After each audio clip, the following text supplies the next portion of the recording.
In the series of What in the World, it has been a real fun, very informative series we've been doing this season of Lent. And so we resume after taking spring break off. And today we have the Executive Director of Lutheran Partners in Global Ministry, LPGM, Dan Ruth. He's an ordained ELCA pastor. St. Olaf grad, right? Of course. I mean, that's important.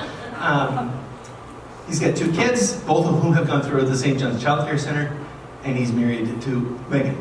No, Ellie. Thank you. Bright red hair.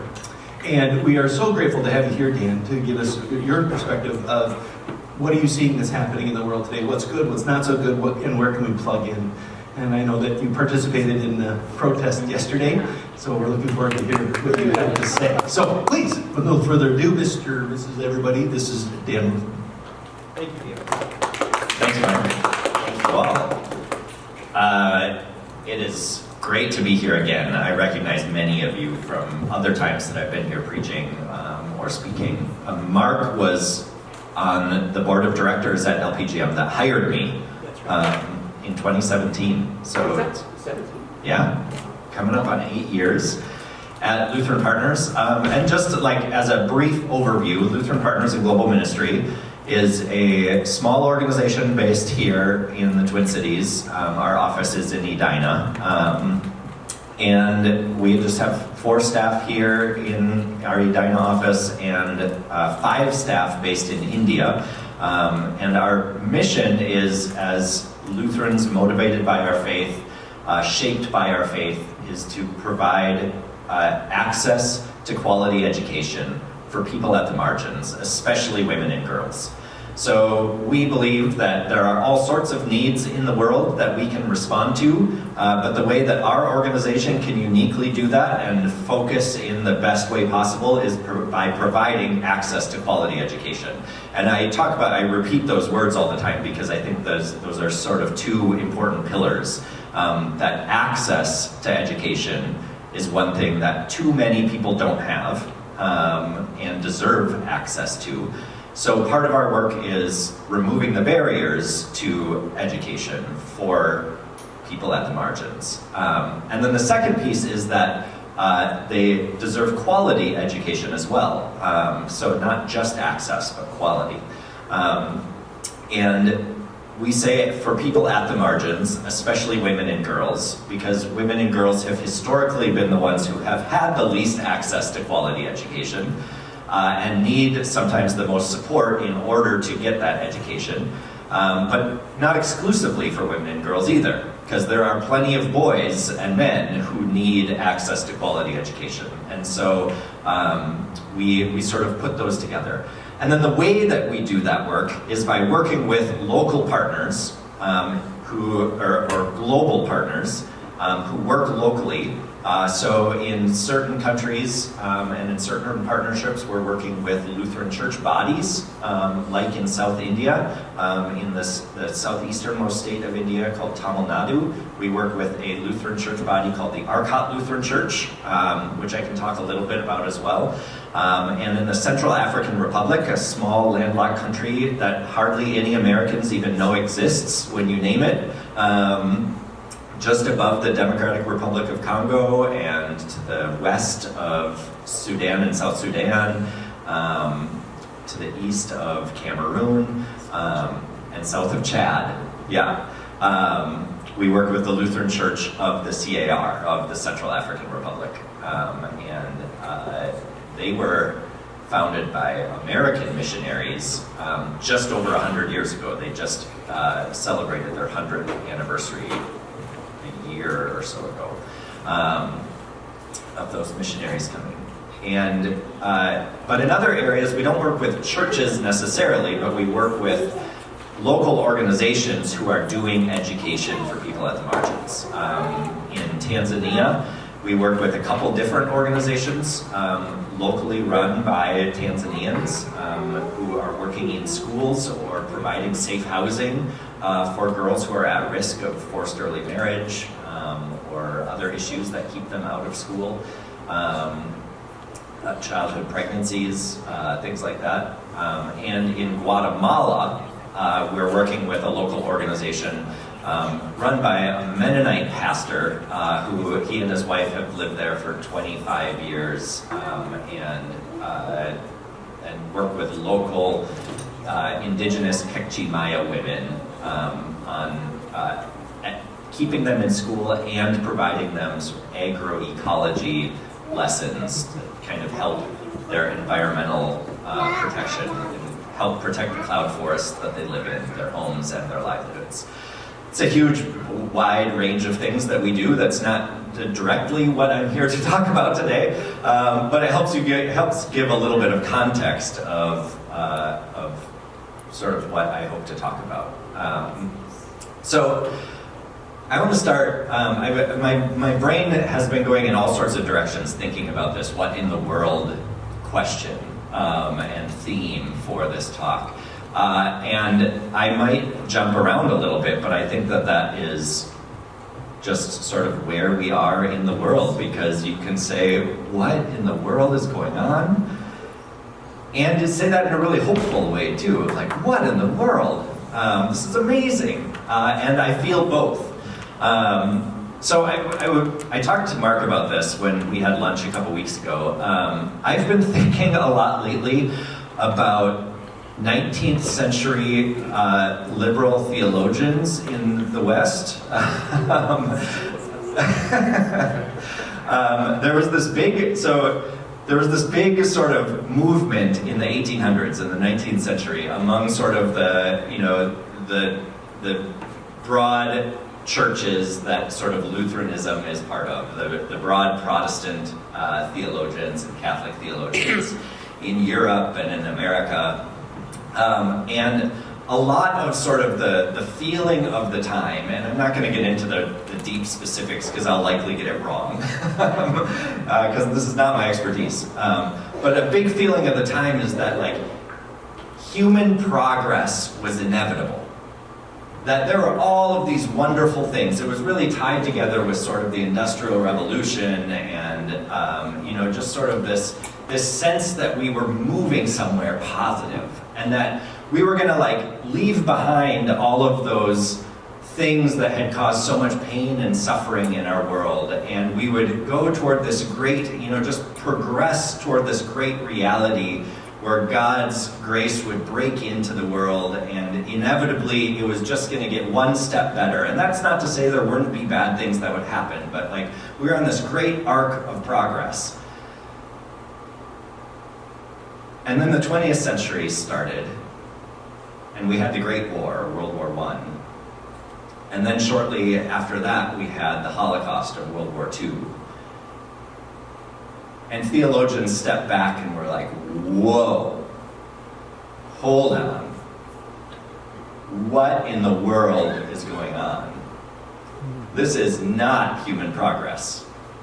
We are deeply sinful, living in a broken world, and we still have immense capacity to hurt each other. And there was this sort of new, old idea. In fact, it was neoconservatism, right? These new theologians like Karl Barth and others who said we have to be able to name the evil in our world in order to name God's grace in the middle of it. And I've been thinking about that a lot lately, because what I see happening in the world right now is a whole lot of people not wanting to name the sin in our world. Or they want to pin the blame of the sin in our world on others and not on ourselves. Has anyone heard of the orphan crushing machine? I'm going to get a little bit dark for just a second. Not super dark, not kid appropriate level. But there's this meme, this thing that has been going around the internet recently that I think just started with a single tweet that somebody had put out that said something like, in fact, I had checked it just before coming down here. I'm just going to read it because this tweet sort of started this bigger thing on the internet that people now respond to. And the tweet itself read, "Every heartwarming human interest story in America is like, he raised $20,000 to keep 200 orphans from being crushed in the orphan crushing machine. And then never asked why an orphan crushing machine exists or why you'd need to pay to prevent it from being used." And I think that is such a perfect distillation of sort of this like nice feeling that we just like want to feel about the world and ourselves, but ignores the big issues that are underneath it all. And I say all of this, I bring it up because I have this deep desire to do the same thing. If you know the Enneagram, I'm an Enneagram 9. If you don't know the Enneagram, don't worry about it, it's not worth getting into, but I'm the type of person who like, I want calm and peace and don't want to like have conflict with other people, and so I'll often like sidestep conflict when it comes by and be like, oh, I didn't have to deal with that. That feels better. And I have this deep desire to just focus on the positive all the time, and to sidestep that. But what I've realized is that if I don't name and sit with the conflict that's already there, then it only grows. So I was talking to a coach, a mentor, a few years ago, and I was sort of describing this like desire I have to avoid conflict, and and she asked like, well, how would you describe that? And I was like, well, I want like harmony. And she said, well, define harmony for me. And I said, well, harmony is just like, it's smooth, it's easy, there's nothing, there's no like friction in there. And she's like, well, wait a second, wait. Think about that a little bit more deeply for a second. Is harmony that way? And Mark said I went to St. Olaf and I sang in the choir there, and music was a huge part of my background, and I started thinking about harmony in the musical sense. I was like, whoa, wait a second. I've been thinking of harmony as basically like singing in unison. Harmony is actually the most interesting when there's some dissonance, when it's not perfectly aligned, and when there's resolution and dissonance and things kind of coming in and out, and there's pressure against itself, and maybe I need to like totally rethink this whole idea of harmony in my life. And it made me realize that this sense of ease is not truly what I want. That what I want is healthiness. That I want is healthfulness. And that's very different. That's like the difference between just pure singing in unison and beautiful dissonant harmony that goes in and out. It's the difference between laying on the couch all day and not doing anything, and laying on the couch after having run an amazing run around Lake Harriet on a beautiful sunny day and aching a little bit, but feeling accomplished. And it's the difference between turning on the TV at night to disengage versus sharing a favorite show with a friend or a loved one together. And I think that it's that coming together that I really feel the most hope in our world. And especially it's coming together with people who don't always agree with me or with us. And crossing boundaries to learn from the other. And that's where I feel like it is the most deeply connected to my work at LPGM, to our mission together through organizations like LPGM.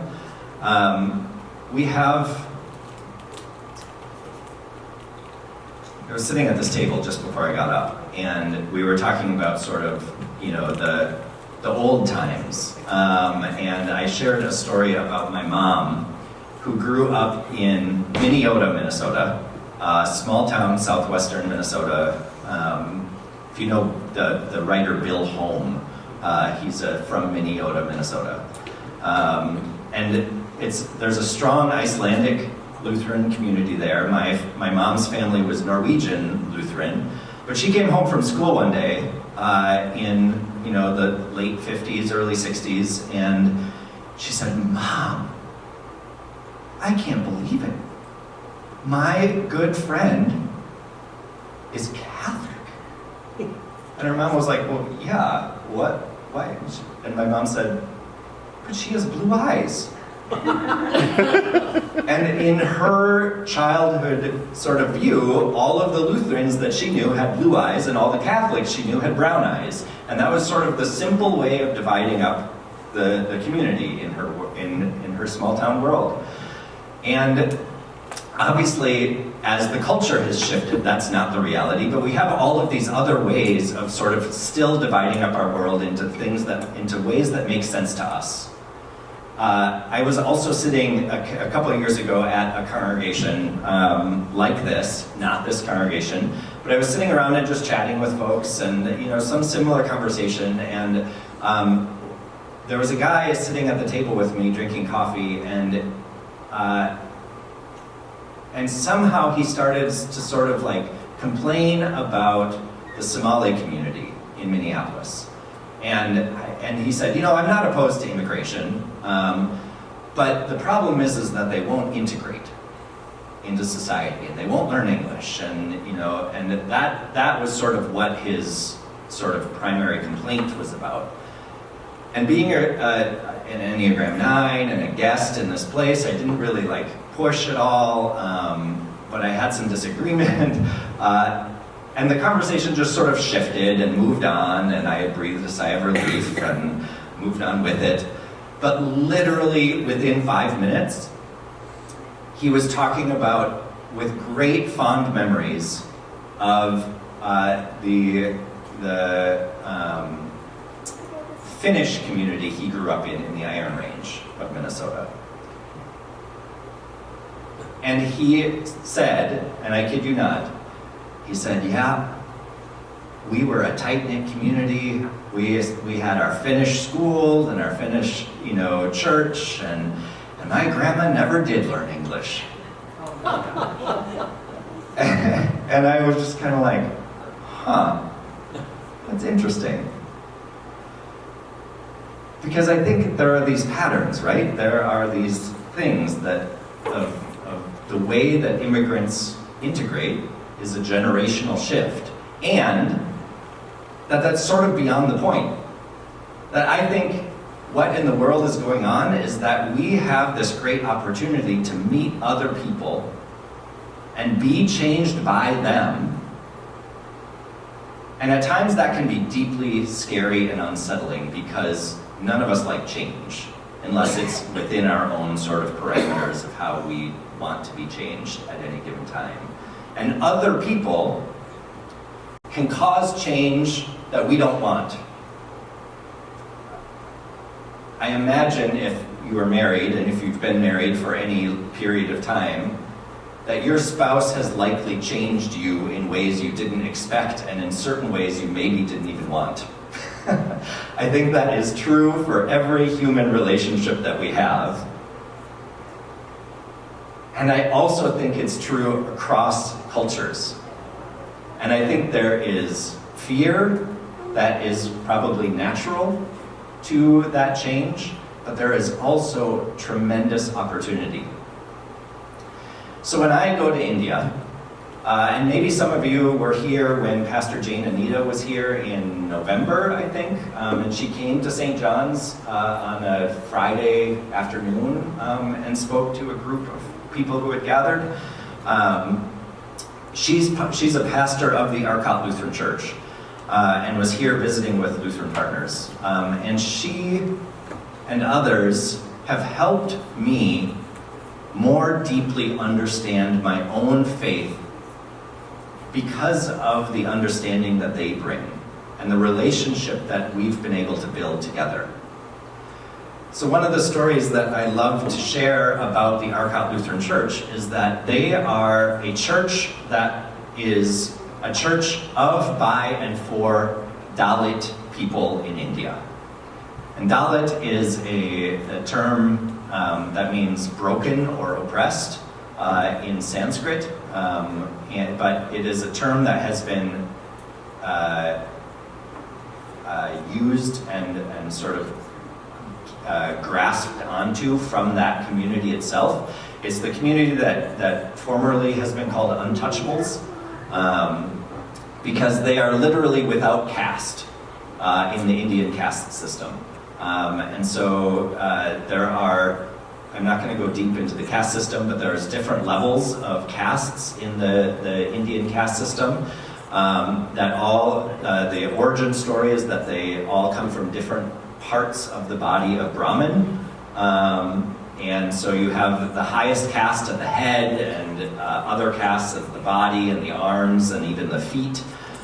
And then there are the Dalits, who are not from the body at all. They're sort of the leftovers within the tradition. And the Dalit people have been considered so unclean throughout history that they are considered untouchable by caste people. They are given the worst jobs.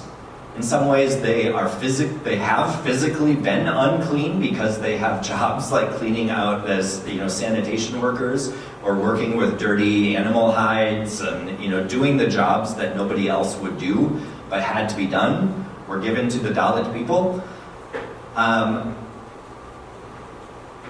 And so this, as missionaries and as people came to understand the gospel of Christ within this Dalit community, this wonderfully rich theology has grown up within that community.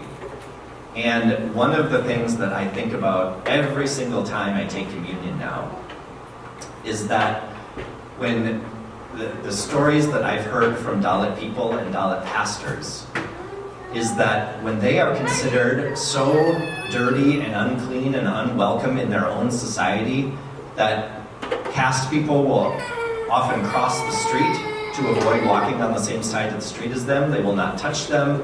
They're too often still not even allowed to step inside a police station to file a police report because the police might consider them so unclean. And so they just let a lot of crimes against them go unpunished. And there's a lack of justice for them. But when they come to church and they have one of their own, another Dalit person standing up in front of them, holding up the bread and the wine, and speaking the words of institution, and saying, "This is my body given for you. This is my blood shed for you." They hear the words of Jesus and are not only being invited to be touched by Jesus, but to actually ingest the body and the blood of Jesus. There is a profound, radical, political understanding that I think most of us probably have little access to in our own lives. That tremendous grace and good news that is given to them is not just a nice idea that they show up for on Sunday mornings, but it is a radically transformational act that has all sorts of implications for how much they matter in their own lives and in their own society. And so what in the world is going on? I think a huge part of our work that I feel like is part of LPGM's work, but I also think is part of the work of mostly white Lutherans in the upper Midwest in the United States, is to be able to both hear the voices, and see the stories of those people that have been pushed to the margins of our society, to listen to them, to be open to be changed by them, and then to also help tell their stories to other people. So Mark mentioned that I was at the state capitol yesterday at the rally there, and it was incredible to see so many people out there with signs and placards. I really feel like, any partisan politics aside, we have leaders right now who are deeply ignoring the orphan crushing machine that has been created over generations. And they're either adding to that orphan crushing machine, or they're then pointing at others and being like, oh no, it wasn't us. It was these people coming into our country, or these people who are transgender or gay or lesbian. They're the ones who are running the orphan crushing machine. So don't look over here, look over there at them. But when we look over there, when we actually sit with the people over there, the people who have been at the margins, who have been pushed to the side, they're the ones who are often doing the work of dismantling that machine.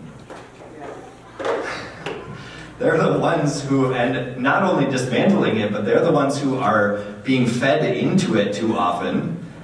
And we have power then to start to dismantle it ourselves, and to start getting other people on board with us, to name that machine that's sitting right in front of us, and to say, hey, what can we do together to start to take it apart?